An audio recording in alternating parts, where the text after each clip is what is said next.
the Arrows from the 2000 season immediately catches the eye, mainly because of its beautiful orange livery. In the previous 1999 season, the Arrows was not competitive with its own Arrows hard V10 engine. Badoa and Takagi are scrapping for 16th. Late on the brakes by the Arrows driver, and he's taken the Minardi out of the race. Tora manages to continue. For the new 2000 season, Arrows found competitive new drivers in Dutchman Jos Verstappen and Spaniard Pedro de la Rosa.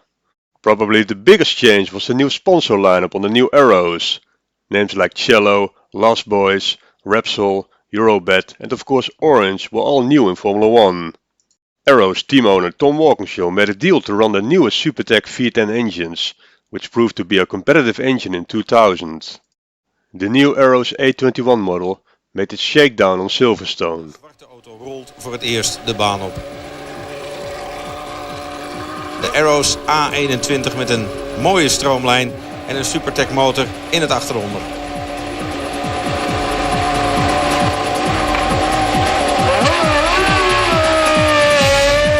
De La Rosa geeft de A21 een shakedown. Further testing of the new car took place in Barcelona. Om 10:30 ochtends is de vleugel binnengekomen. Om 11:15, na 7 maanden in de wachtkamer gezeten te hebben, rijdt Jos Verstappen in Barcelona de baan op.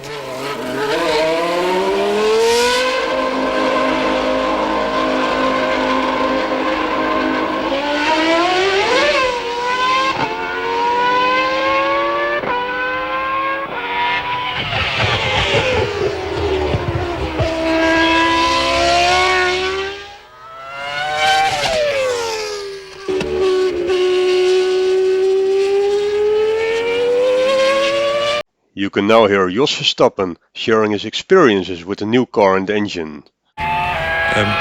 Is er wat veranderd bij Arrows?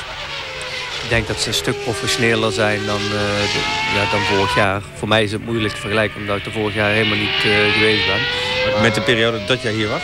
Ja, dat denk ik wel, absoluut. Ik denk dat het een heel groot verschil is. Het is echt, en daarnaast hebben ze gewoon een veel competitievere auto gebouwd.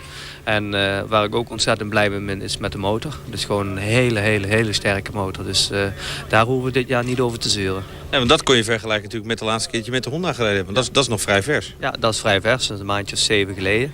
Dat was ook een goede motor, een hele goede motor zelfs. Maar deze vind ik zeker zo goed. Het is een hele brede motor. Dat wil zeggen ook op lage toerentallen. Hij pakt heel goed op. Hij heeft veel toerental, dus ook vermogen helemaal bovenin zitten. Maar ik ben ontzettend tevreden. Natuurlijk, je moet nog zoveel werk verrichten om echt tot het limiet te gaan. Maar de eerste indruk wat ik van de auto heb is zeer positief. Verstappen zet uiteindelijk de tweede tijd neer van de dag op een 10e achter Heinz Harald Frentzen. Dat belooft wat voor de test die deze week in Barcelona voortgezet wordt.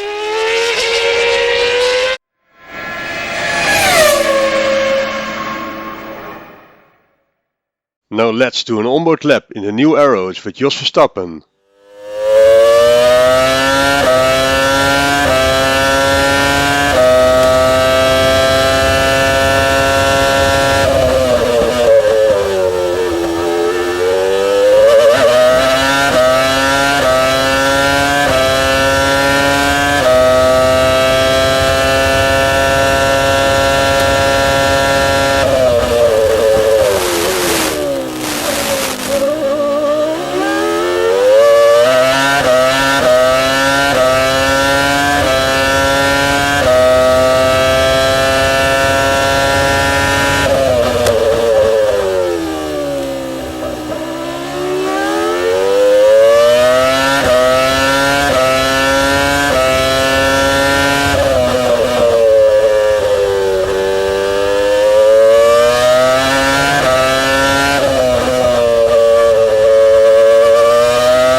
The season started in Melbourne, Australia, and Arrows went in with high hopes for a good result. To cope with that. Pedro de la Rosa in the new Arrows are very impressive in his 2, and his teammate Jos Verstappen is 13th on the grid. So a 58-lap race. And Jack Villeneuve will be looking not just for another finish, he didn't have many of those last year, but for BAR's first point as Pedro de la Rosa of Verstappen have a look at Mika Salo. The new orange Arrows are going magnificently with the Supertec engine. They've got a brand new chassis, they've got two very tidy drivers, and one of them, Pedro de la Rosa, you can see in 10th position, is swarming about all over Salo, and behind the second one, Jos Verstappen, is Eddie Irvine in the Jag. Yes, and I'm expecting that Arrows to be quick through the entire race. Looking at it, remember I said in qualifying yesterday, it's very supple at the rear. It seems like it rides the track and the bumps and the curbs, and I think that'll pay dividends if they're doing very long stints to keep the tyres better intact. Running quite wide there, Verstappen, but the Arrows seeming to be confirming their winter season pace. Salo doing very well there in 8th place too in his first race for Sauber. Overtaking opportunities are few and far between at Albert Park. Pedro de la Rosa puts a good move on Irvine at the end of lap 2. Unfortunately, the achievement is short-lived. 4 laps later, the Arrows suffers front suspension failure and hits the wall. Attempting to avoid the crash, Eddie Irvine loses control of his Jaguar, stalling in the spin. I think that's Verstappen, actually. That was Verstappen. Look, the front suspension failure on Verstappen's car. I wonder if it was the same problem for De La Rosa. So both Arrows off in the same lap. The new Arrows A21 proved to be a competitive car and a very fast car in a straight line, but due to reliability problems, scoring points was difficult. After running an impressive third, Pedro de la Rosa retires with gearbox failure. Jos Verstappen and Eddie Irvine fight it out for 6th place. The Jaguar driver not willing to concede a championship point. Irvine's gritty determination doesn't reward and claims Ralf Schumacher's Williams in the process. Irvine continues, but not for long.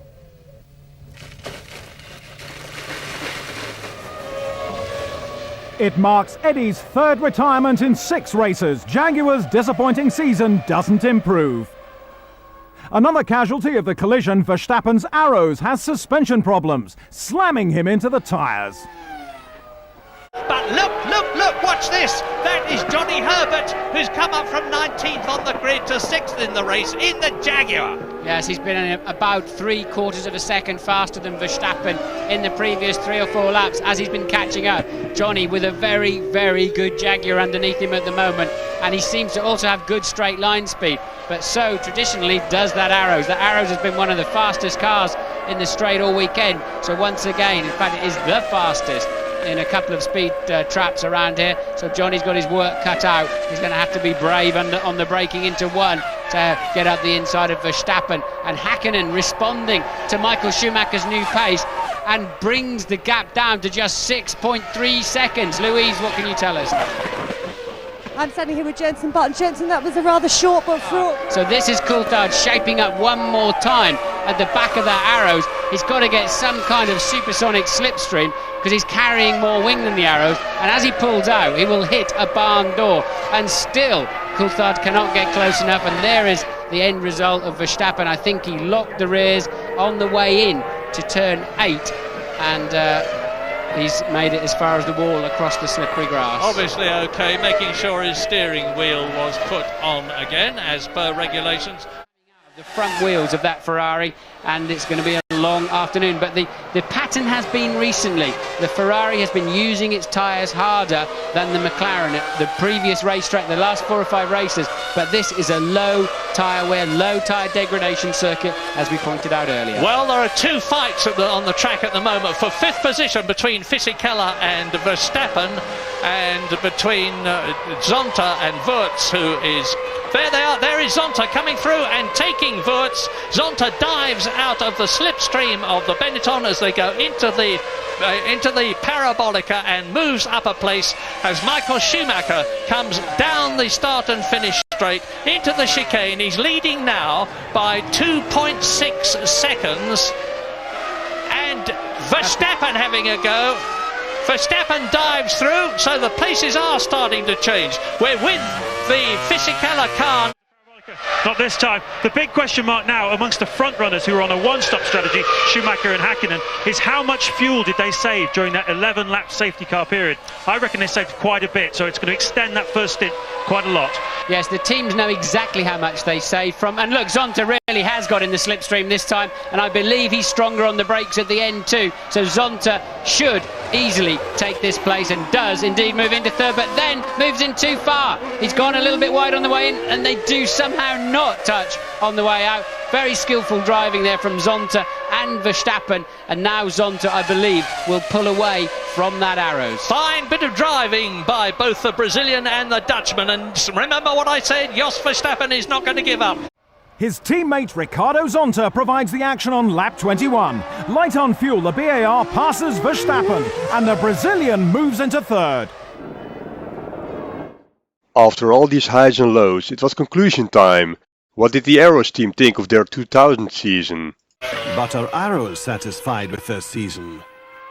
It's been a good season, but honestly I expected to score more points, really.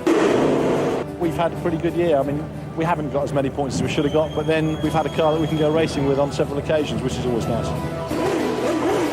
Of course we slipped some points somewhere, but at the end I think I'm quite happy. And it has been a good season for Arrows.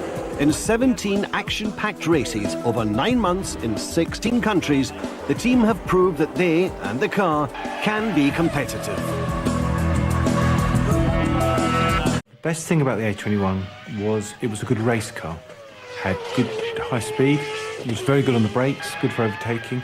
Problems with the A21 were twofold. One, we could never produce enough true downforce at some circuits, and we felt that the front installation of the front suspension wasn't strong enough or stiff enough.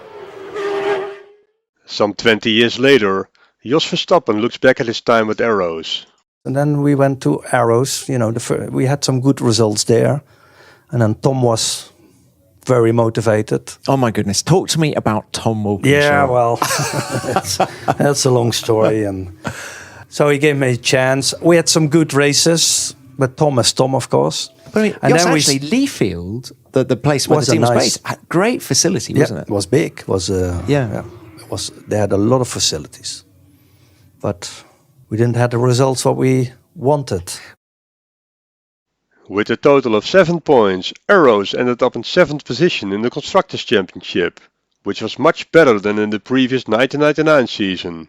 For the following 2001 season, Arrows would swap the Supertec engine for Peugeot V10s under the new Asiatech brand, but that's a story for another video.